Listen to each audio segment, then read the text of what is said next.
how I made a Ride of the Rohirrim Rohan display board for Middle-earth strategy battle game.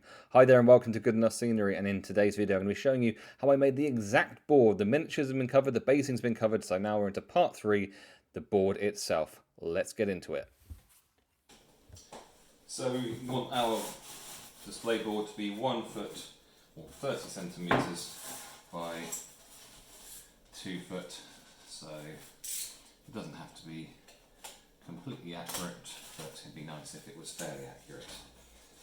Doesn't have to match up with anything else, it just has to exist. So marking out 30 centimetres from each end, and we're going to join this up.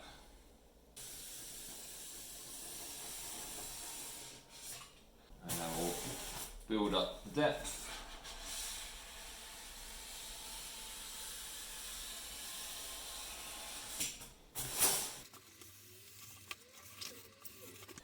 And once it's deep enough, we can snap it off. Right, I don't like to make things easier myself, so I'm going to try something a little bit difficult. I want it to be a nice big slope. It's going to be 10 centimetres higher than at one end than the other. I measure 10 in from this end.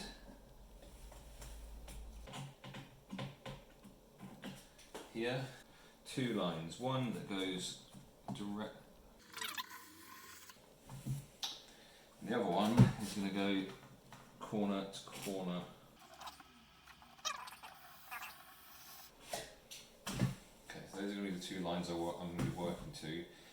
And work this way and do this diagonal first.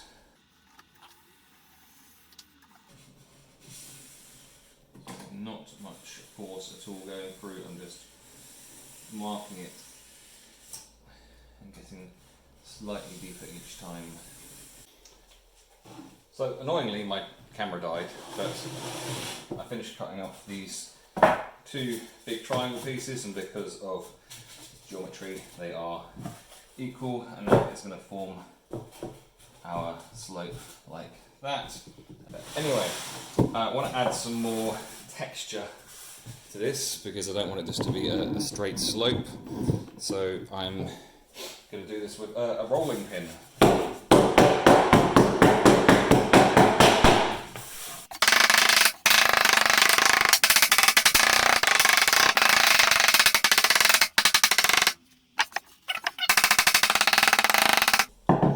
Now has some more undulations in it.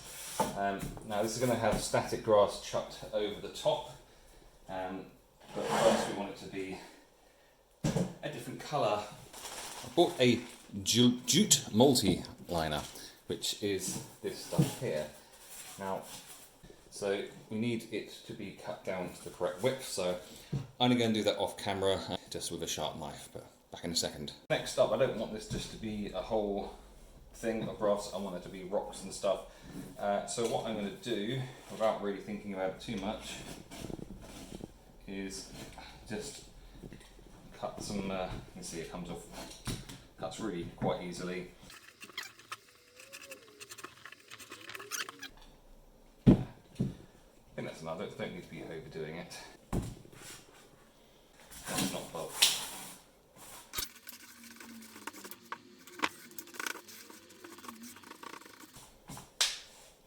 Got plenty on there. Let's go with that.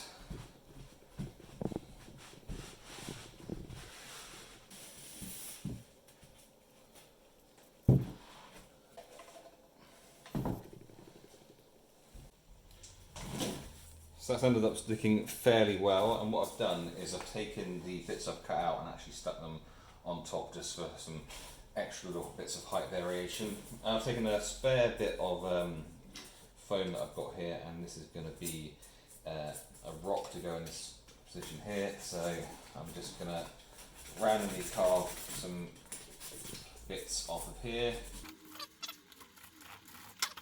basically exactly like that. I'm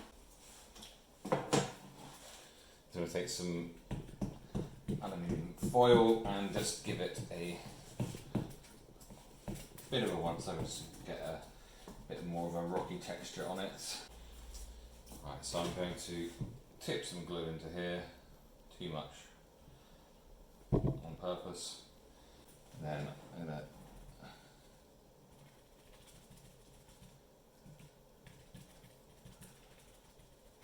glue the spaces.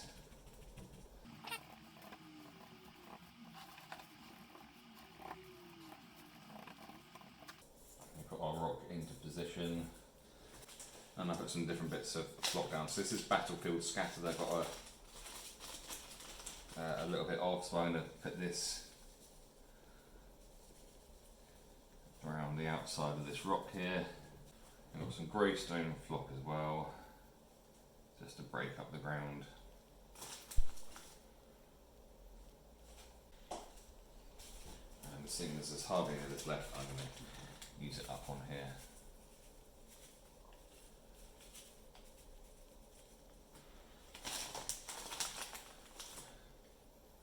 And any gaps that are left, I'm going to fill in with this.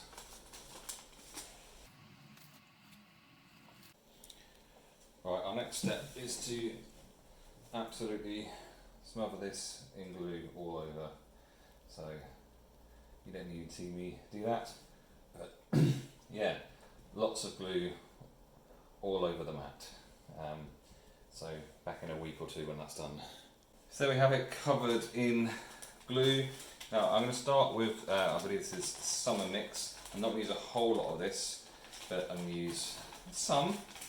So anywhere that's a little higher, I'm going to hit with this.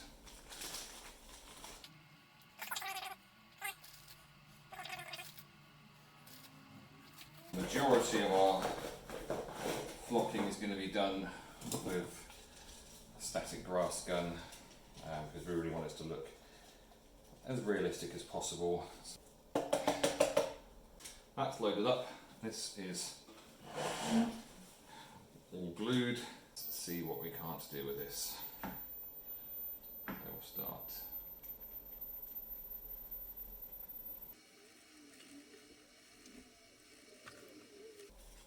I have no real technique, I just shake it.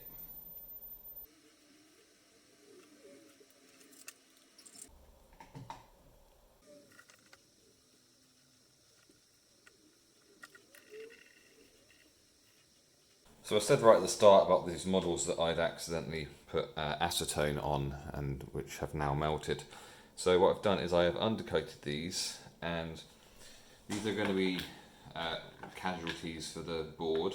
So what I'm doing is I'm just painting one side of them, and just like the most simple colour scheme. So this one will be face down like that. So very little that I have to do with him. So I'm going to do some boots in black. I'm going to say that his sleeves are black as well, because it's going to be a very small part of a thing. And then I'll carry on with the similar Rohan colour scheme with the Absolution green on the cloak and some other colours on the hair, which is kind of all melted into one bit. He's going to be just face down in the grass, so it doesn't matter too much.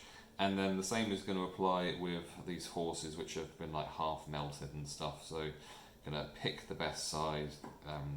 Horses I'm going to have to paint a bit more of, but again, just going for the simplest colour scheme I can. And then the same with the riders as well. So these are all going to be painted up as battlefield casualties. So this is the stage we're at here. I went over it again with all of the grass that didn't stick there the first time, and now quite a number of things are going to happen at once. So to begin with, PVA glue, water mix, and to begin with I'm going to absolutely soak this, because we're going to do another static grass application, but with a brighter green. Give that a good old soaking. And now comes the part where I've placed down all of our dead warriors. So I've got some dead Uruks over here, I've got some dead Rohan and horses here, just very casually painted. This is going to be the top and this is going to be the bottom, so the Rohan warriors mainly going to be here. So I really want them to feel like they're lost in the grass, like they're genuinely kind of sunk in a bit. So that's why I have soaked the thing first, because if I soaked it after I put these in, then all the static grass would then stick to the models, and that's not what I want to happen. So I very much painted just one side of these, so I glue the other side and then just stick them down without thinking.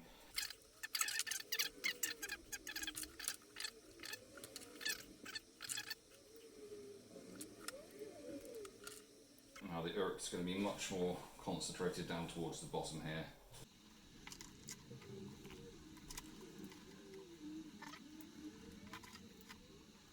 Stuck down, and now I've got a brighter grass, and we're going to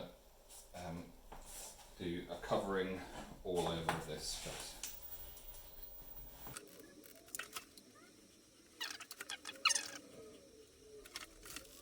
Brush here, which is perfect just for getting any excess. Now, I'm not going to test it now, but a little later on I'm going to have to just test and see how well these models have actually stuck. If they haven't stuck well, then it's not the end of the world, because the reason that we haven't stuck well is because of the solid soaking that I gave the board beforehand. So it would just be a case of lifting off and then putting them back down. So certainly what I had in mind, so that's good. Whilst that's drying, we can sort out the supports here. So nothing complicated here. Now these were difficult cuts to do, I'm not going to lie.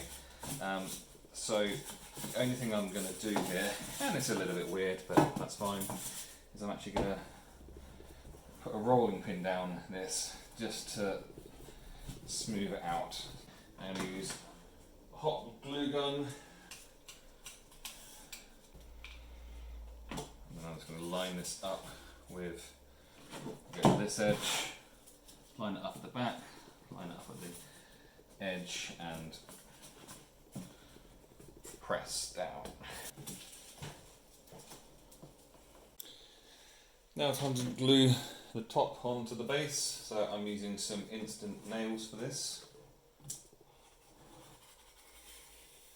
To give us a bit more working time. Anyway. Okay. Just simple as basically just lining it all up. It's not perfect, it is good enough though. Now we just need a whole load of models to go on it. So the board's been sat on my shelf for a week with all the models on it, and I really liked how it looked, apart from the sides. The sides were just, they're pretty big and it feels like they're just unfinished, so I decided I need to do something about them. So what I'm going to do is what I have done on previous cliff video.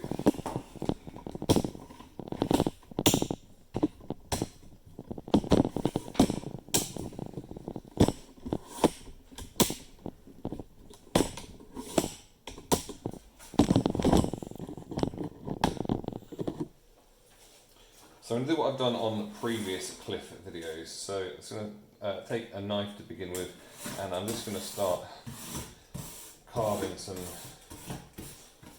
random lines. We'll take our magic steel ruler and start tearing out the sides, this with the edge.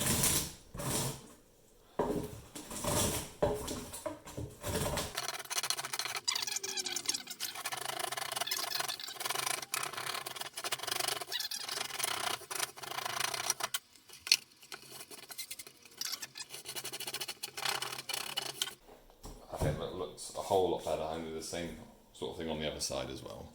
So I've done that on both sides, and to a lesser extent on the front. I haven't done anything with the back, and now I just want to create some uniformity in colour. So just some grey paint, not going for a fancy paint job. Apparently there's some blue in this brush, so maybe we are going to be ending up with a fancy paint job. Let's change brush.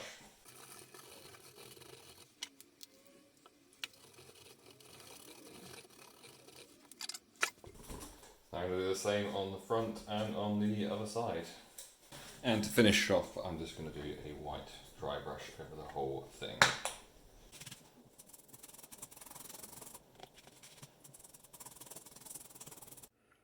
And with that complete, we have the board complete.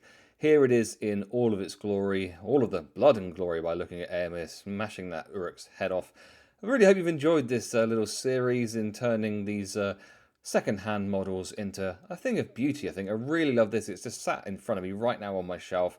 Really love how it looks with all the models on the board, and the grass just feels satisfyingly squishy, so well worth getting that jute liner underneath it. I think it looks pretty decent as well. So if you want to learn more about this sort of thing, then subscribe to the channel, hit the notification bell so you know when new videos are coming, and let me know in the comments what sort of things you would like to see in the future. Thanks very much for watching, and I'll catch you for another video soon.